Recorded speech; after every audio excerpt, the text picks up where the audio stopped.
bilang Pan-Diocese na Dambana ni San Isidro Labrador, pintakasin ng ating sambayanan at lahat ng mga magsasaka.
Amen. Sumayo ang kapayapaan. At sumayo rin. Mangyaring basahin ng dekreto na pagtatalaga sa simbahan ito bilang Pan-Diocese na Dambana. In the name of God, and for the glory of His name, having in mind the pastoral care of the people of God, and acting on the petition of the faithful of the St. Isidore the Worker Parish, through its Parish Pastoral Council, we, Sopronio Aguirre Bacbun, SSSDD, by the grace of God and favor of the Apostolic See, Bishop of Cabanatuan, decree the Church of St. Isidore the Worker in Talavera, Nueva Ecija as a diocesan shrine, thereby considering it to be a special site of pilgrimage, a center of prayer and devotion, and a place of intense spiritual renewal of the faithful, which enjoys certain privileges in accordance with the provisions of Canons 1230 until 1234. In consideration of the above, we entrust the administration and promotion of devotion of St. Isidore the Worker Shrine to the pastor of the St. Isidore the Worker Parish, with the collaboration of the faithful and pilgrims.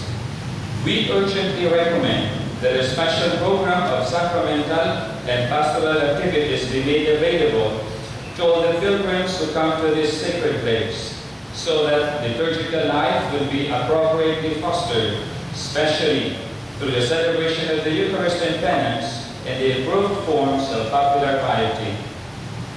We likewise advise the immediate drafting of the statutes for this diocesan shrine by the pastor and his collaborators in consultation with the Commission on Worship, the Commission on Evangelization, and the Episcopal Vicar for Pastoral Action, which shall be submitted to the office of the Bishop for approval and shall be reviewed every 10 years.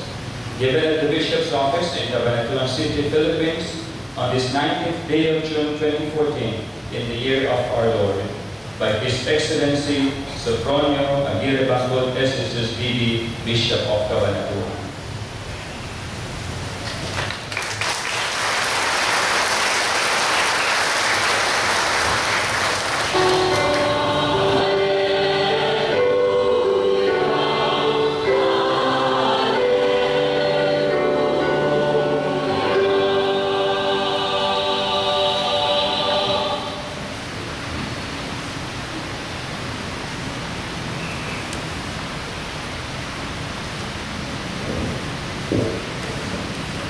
Sumainyo ang Panginoon.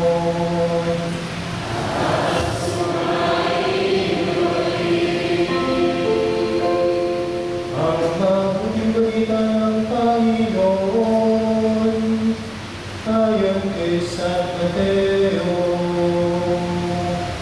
Ang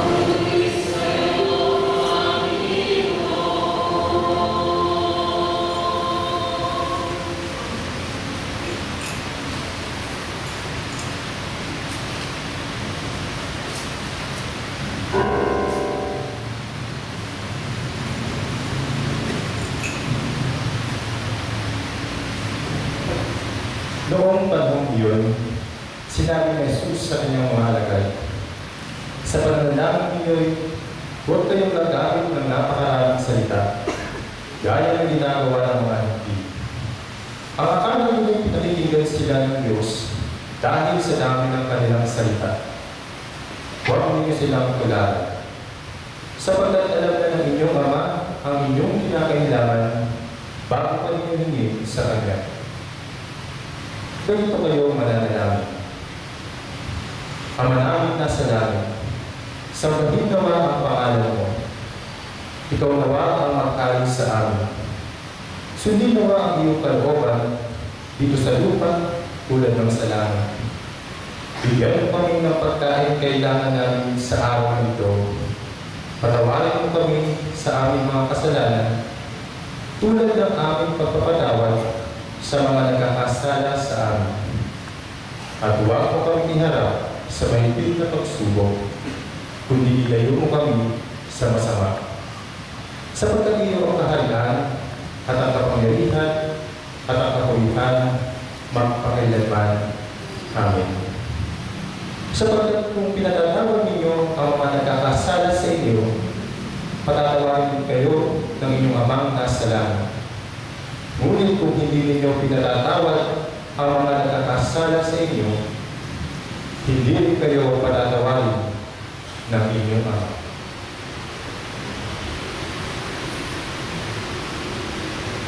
Ang mabuting balita ng Panginoon. Mga kapatid, magandang umaga sa mga lahat. Purihin natin ang Panginoon na tayo muli nagpuklod sa pagdiriwang na ito. Tayo'y nag-iisa sa mahalagang pagdiriwang, maringal na pagdiriwang, ng pagkakatakda at pagtatanghal ng ating simbahan bilang dambana. We have just declared that this church becomes the shrine of Saint Isidore. Ano nga ba ang kahulugan ng isang dambana? I would like to reflect with you 3 important points of what the shrine is all about. Una, a shrine is a place of refuge. The second point, the shrine is a place of encounter. And finally, the third point, a shrine is a place of formation. It is here at the shrine that the Lord continues to form our hearts to become like the Master, the Good Shepherd. Kung ating itinuturing na itong dambana ay kanlungan ng ating Panginoon, ito ang totoong nagaganap sa tuwing tayo'y dumadaan at naniniluhod, nananalangin at nanililay dito sa loob ng dambana sa ating pagpapahinga mula sa ating pang-araw-araw na gawain, sa mga kaguluhan na ating inaharap araw-araw, mga pagsubok o pati na rin ang ating matagumpay. Ang ating pagpasok dito sa dambana ay upang mamahima at magiging malinaw muli sa atin to bring to our consciousness that everything that takes place in our life is indeed a blessing from the Lord. Place of refuge. Totoo na sa ating pagparito, either individually or as a community, dala-dala natin yung ating karanasan sa buhay, na punong-puno ng pagsubok at meron din mga tagumpay. At sa mga karanasan ito ay unti-unti nililinaw pa sa ating pag-unawa. In the midst of all of these that take place in our lives is always the presence of the loving God. And that resonates in our coming together or even coming over individually in our reflection and prayer in this place of refuge. Tinatawag natin ang dambana ni San Isidro. At doon ating din mag-iugnay sa ating pagninilay sa ating pang-araw-araw na karanasan, iniugnay natin sa halimbawa ng ating pintakasi ni San Isidro Labrador. Kung ito naman ay tinuturing natin place of encounter, dito sa ating pagluhod o sa pananahimik sa bahay kanilang ito, ay hindi natin may mawagsi mga kapatid ang mga karanasan na bumabagabag sa atin o kaya mga karanasan na nagpapasigla sa atin na punong-puno tayo ng pasasalamat upang sa gayon sa ating pahayag pagkilala sa mabiyay ating tinanggap ay doon natin muli may papaabot sa ating Panginoon ang ating papuri at pasasalamat.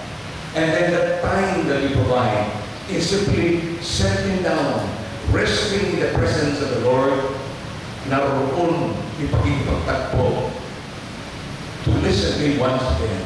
Na doon sa ating pag-araw-araw pagsusumikap na magampanan ang ating gawain bilang alagad ng Diyos, naroon na kayong salita. You did not choose me, I have chosen you. Na itong ating pinagsisikapan isabuhay sa ating buhay, ay ito'y ipinagkatuwa ng Diyos. Isang gawa ng ating Panginoon na nais niyang ipaabot, ipadama sa sangkatauhan, na narito ang Diyos tulad na kanyang sinabi sa kanyang alagad, ang ating Panginoon Jesus. Nung sila'y sulugo, humayo kayo, ipahayag ang mabuting balita ng kaligtasan at hindi ko kayo pababayaan kailanman. Those words will begin resonate in our minds and our hearts as we settle down in this quiet place. Itong bagay na ginaan ito. Kaya mahalaga para sa atin upang mapanatili natin itong diwa na pakikipag-ugnayan at pakikipagtakbo sa Diyos. Aalisin dito yung tinatawag natin the fear of the quiet, the fear of silence. Upang sa gayon, sa tuwing ating titignan ang nakatago sa ating puso, kahit yung ating pinakatago-tagong kahirapan o mga sikreto sa buhay, dinadala tayo ng ating Panginoon sa gabay ng Espiritu Santo for us to encounter His abiding and loving. So kaya dito, sa bagay na tinatawag natin lugar na pagkikipagtagpo, a place for encounter with the Lord will always renew us to be once again confident of the fact that in spite of our limitations, in spite of our weaknesses, we can only draw strength from the Lord who trusts us, who loves us, who commissions us and sends us forth to proclaim the good news of salvation. At ang ating pagpapahayag ng mabuting balita ng kaligtasan ay totoo na una sa ating salita, ngunit mas epektibo ang ating pagpapahayag ng mabuting balita ng ating Panginoon kung ito'y nasasalamin ng ating buhay. Naririnig sa ating pananalita, nakikita sa ating mga ginagawa na ito'y nagpapatotoo na tinanggap natin itong panyaya at tawag ng Diyos. At tayo naman ay tumaliman sa kanyang panyaya at inaari ating sarili. This encounter, moments of encountering the Lord, here at the shrine of Saint Isidore, o saan man tayo naroon sa ating tayo tumatahimik, it will always be a loving encounter to once again experience that compassion, that love, that mercy of God, that God who understands our limitations and weaknesses, but provides us that forgiveness and mercy to allow change and renewal to take place. Ngunit ito mga kapatid, ang pagkipag-ugnayan natin sa ating Panginoon, siya ang unang nagmamahal sa atin. Kung kayo karugtong ito dalawang punto, yung nagaganap sa bagay dalaginan, a place of formation. And then, our hearts are being formed. We regain that consciousness of the fact that what we're about to undertake, itong ating mapinsiskapang sa buhay, sa pamilya, sa larangan natin pinagtatrabuhan, sa lansangan o sa mga naroon, ang mga ito, mga gawain, ipinagkatiwala ng Diyos. Alam niya na itong gawain ito ay isang marunay, it's very challenging. Alam din niya na tayo maghihina, ngunit ang mananatiling lakas para sa atin, upang ating makayanan na may sakatuparan lahat ng ito, it will always remain our love, our trust, and confidence of this love. Kaya mga kapatid, itong ating pagparito sa dambana ay upang we familiarize ourselves with the unique ways of God, the mysterious ways of God, so that wherever we may be, the things that trouble us will always echo in our minds and our hearts. Do not fear. I am with you until the end of time. Kapag tayo napapaharap sa mga kadiliman at pulot ng kasamaan, naroon ulit ang pangyayari ng ating Panginoon. You are the light of the world. Ikaw ang liwanag sa daigdigan at alam natin ng liwanag nito ay nagmumula sa ating Panginoon. Kung ngayon din sa ating paghahayo, our experiences of being troubled by the many triumphs and challenges that we encounter, then we regain that strength and confidence that with the Lord who always journeys with us sa Kanya na kung wala itong inspirasyon na siya ating kinakailangan. Kaya tayo narito kayo mga kapatid, ay binayaan ng Diyos Tayo na mapamayanan at mananampalataya ng ating parokya na San Isidro. Tayo na nagkaroon ng debosyon kay San Isidro. Nakikita natin yung kanyang halimbawa. Isang laiko, ngunit the best circumstances of his life ay siya isang magsasaka, ngunit doon niya isinabuhay ang kanyang pananampalataya. Na nangangahulugan, sino man tayo o naman tayo, doon tayo sinusugo ng ating Panginoon upang doon ating sa buhay at bigyan pa ito ang kahulugan ng ating pagtugon sa kanyang panyaya. Nagamitin natin ang kabuuan ng ating buhay bilang pahayag at pagtutugon ng ating tugon sa kanyang panyaya. Hilingin natin mga kapatid, nalawang itong pamamagitan ng ating mahal na patron. Ang halimbawa ng kanyang pananampalataya. He always starts his day with prayer. He drops by the church to pray. And let's learn from that example. So that whatever we hope to take place in our life should always flow from our intimate encounter with the Lord. Na ito ay sa mga pagkakataon at tayo din sinusugo. Gawin ninyo ang aking niluluho para sa sangkatauhan. Harinawa, itong dambanan, the place of refuge, the place of encounter, and the place of being formed as true disciples of the Lord to become just like the Good Shepherd. We will maintain that atmosphere of silence that will lead everyone to be able to recognize that in that intimate encounter, though it's there that takes place, that grows in our own faith, and that zeal to continue serving the Lord and serving His people. Bago natin pahayag ng ating pananampalataya, muli, bigla ang lahat, nabalikan ang nilulong ng ating mga puso. At hingin natin ang biyaya ng Espiritu Santo na siyang magpasigla sa atin upang sa ating pagsusumikap na isa buhay at sa katuparan ng nilong ng Diyos. Ito'y magkabunga sa buha sa ating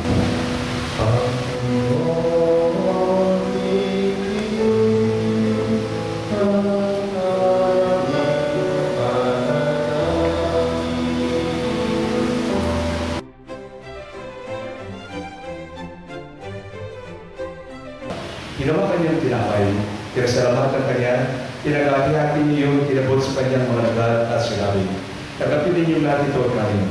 Ito ang aking katawan, niliyamando para sa inyo."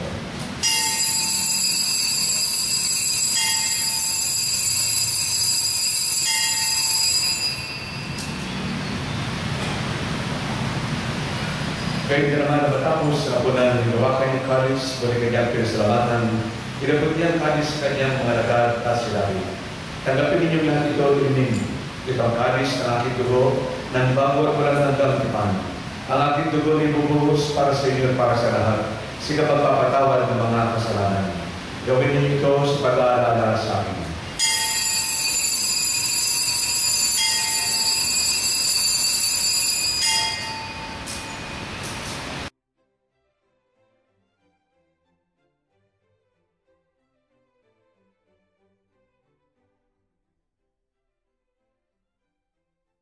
Magbigayan kayo ng kapayapaan sa isa't isa.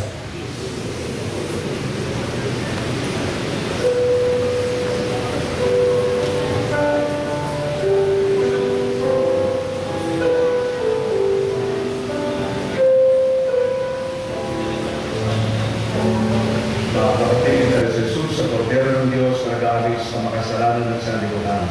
Makapalad tayo na tinatawag sa kanyang piling. Panginoon,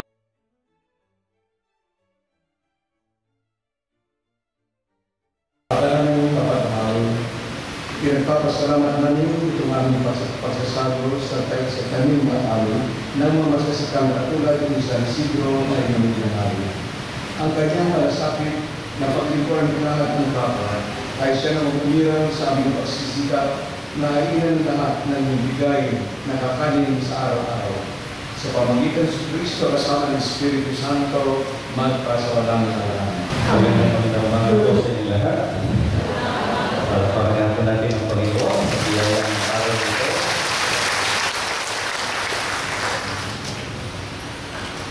Ilang buwan ang hararaan, kinausap ko si Ado tungkol sa imahe ng anghel na para sa ating pagawa dito sa simbahan.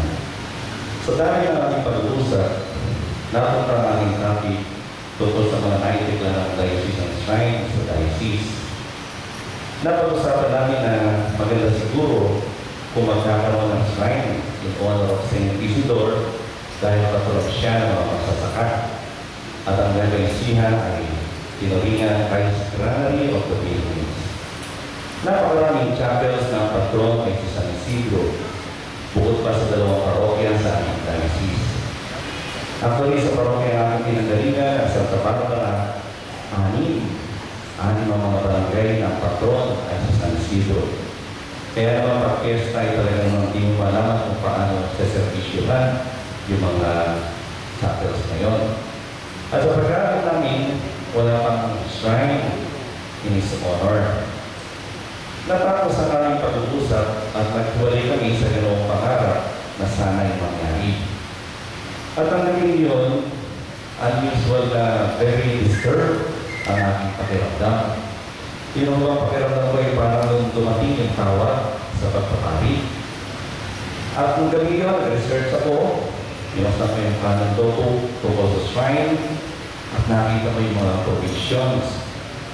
Kinabukasan, sinubukan kong gumawa ng guide questions para sa mga namamanata. At ang ilang araw na nakaraan, bumuo kami ng komite na siya magtitipon ng mga dokumento ng mga namamanata at gagawa ng position paper para sa petition. Pinag-unan, ito ay sinagawa, isinapitik ni Adonis Reyes, gumawa ko ng endorsement letter at pinala ko kay Bishop ang position paper. Humingi si Bishop ng soft copy para ipapacheck daw niya sa canon lawyer at dumating sa Board of Consultors ang position paper. And the rest was history. Nag-rat ang petition at ito ay nagdulot ng labis na kagalakan sa mga taga-tabayan. At sa minsan ito sa pagtatakdang na simbahan ni San Isidro bilang pang-dioceses na Tampana, nais kong pasalamatan unang-una ang Panginoon sa napakalaking biyaya nito na hindi mangyayari kung wala niyang kapahintulutan. At ito ay sa pamamagitan din ng ating patron si San Isidro. Salamat din sa lahat ng ating mga principal sponsors, benefactors at patrons sa inyo pong walang sawa at bukas palad na pagsuporta sa mga pangailangan ng ating simbahan. Palakpakan po natin sila. Salamat din sa mga dumalak sa ating liturhiya upang ito ay maging maayos at maganda. Ating mga lectors, commentator, lay presiders, Eucharistic ministers, collectors, altar servers, ushers and usherettes, at ang Coro San Isidro de Tatabena. Palakpakan din po natin sila. Salamat din kina Dr. Marlene Palillo at kanyang asawa si Vic sa pagkakalog ng mga bagong brikas ng ating simbahan sa harap at likod na may nakalagay na diocesan shrine for our identification. Palakpakan din po natin sila. Salamat din kay Jojo Limunao ang nagkaloob ng mga bulaklak sa ating altar at nag-sponsor din ng ating kakanin sa reception. Palakpakan po natin siya. Salamat din kina Dito Atty. Fernando, ating salutuyang Germano Mayor, sa patuloy na pagsuporta sa pagkaloob ng ilang imahe sa bako ng ating simbahan, bukod pa sa mga imahe nakikita natin sa mga poste dito sa loob ng simbahan. Palakpakan po natin. Salamat kina David, Kuya June, sa pag-sponsor ng marker ng ating simbahan na makikita sa labas kung saan kapitik ang kanina ibinasang deklarasyon ng ating simbahan bilang pang-dioceses na Tampana. At mamaya pagkatapos ng misa, gaganapin natin ang pagkakawi ng ating ito. At kasama ng marker nito sa kabilikaran ang logo ng ating dioceses. Salamat po, para pamako natin sila. Salamat din kina Mayor Nery Santos Martinez at ang ating Municipal Administrator Nery Santos sa patuloy na tulong na ibinibigay sa ating pagkasaayos ng bahagi ito ng ating simbahan, pagkasayos ng mga poste ng ating bakod, ng ating fountains, at pavers flowing, para pakabulan nila. At salamat din sa ating mga bisitang religious, mga madre, na miyembro ng ARIC, at sa kaparian din ng Diocese ng Cabanatuan at San Jose at mga religyoso. Nais po silang kilalanin at bihira po tayo magkaroon ng paring marami dahil pag-fiesta, maraming fiesta sa Isidro. Kaya hindi ko po alam kung makakala yung sa Isidro, ang paring priest ng Santa Barbara. Paring Tito Beltran, ang nangalaga sa ating ecology. Father Cedric Calderon, ang personal secretary ng ating mga obispo. Father Angelo Fernando, ang parish priest ng San Roque, Paris. Ang parish po mula sa ating bayan, Father Dan Cipriano, parish priest ng Nuestra Señora de las Carreras. Father David Vilay, parish priest ng San Jose, San Juan, Nepomuceno, Paris. Father Jesse Sala, parish priest ng Santa Cecilia, Paris. Father Bonnie Flores, Diocese ng San Jose, parish priest na Mother of the Perpetual Help sa Singapore.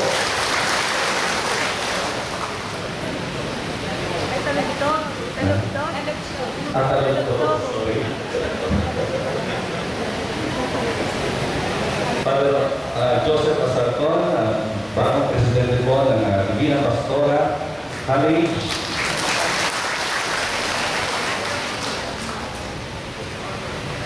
Father Bill, ang isa po sa Japan, Divina Pastora College. Father Norbert Cañada, pari po sa MNHC. Father Froilan Briones, siya po ang parish priest sa Adorable.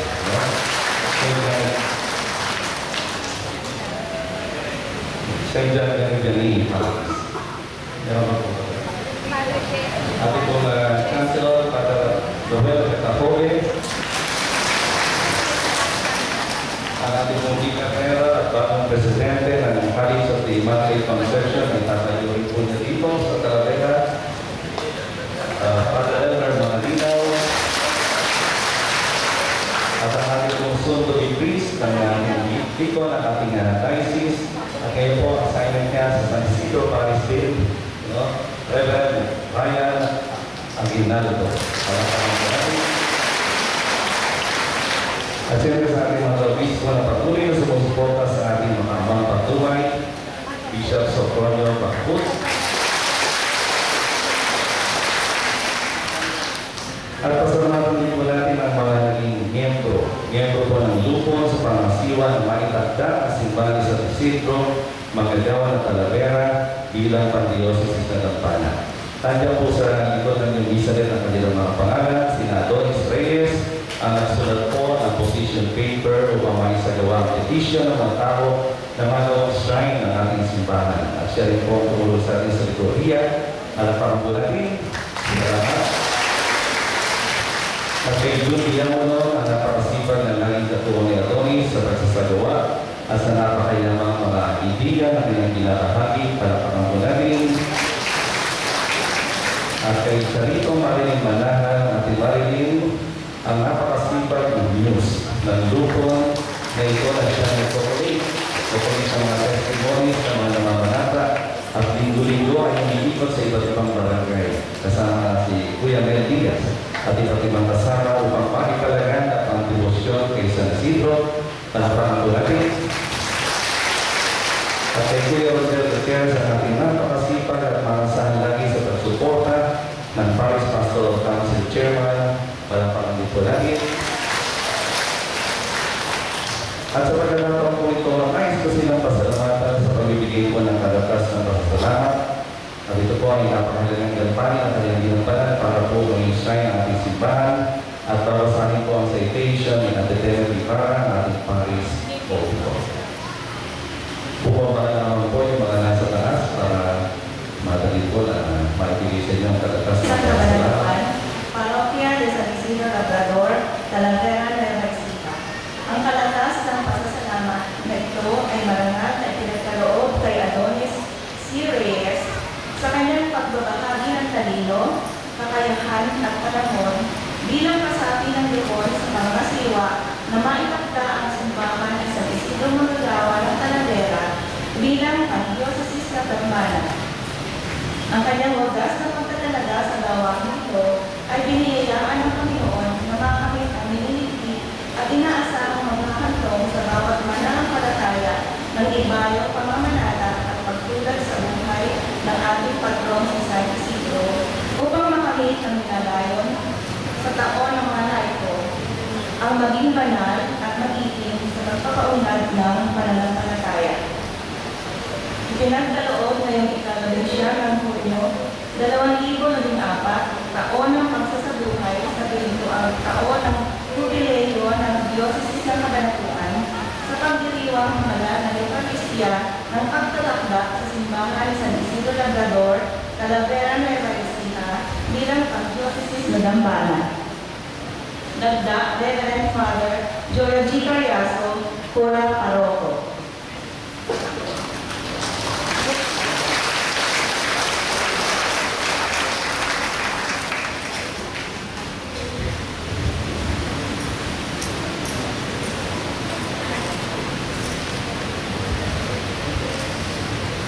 The same recognition is also given to June P. Diamono.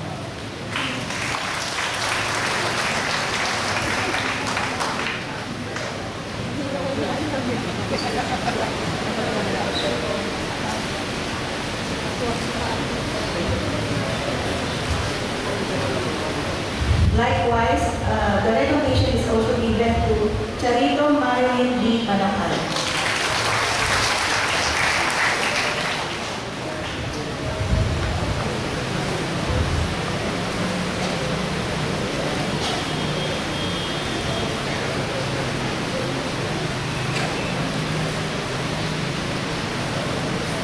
And last but not least, may we call on their elder chairs for the same recognition.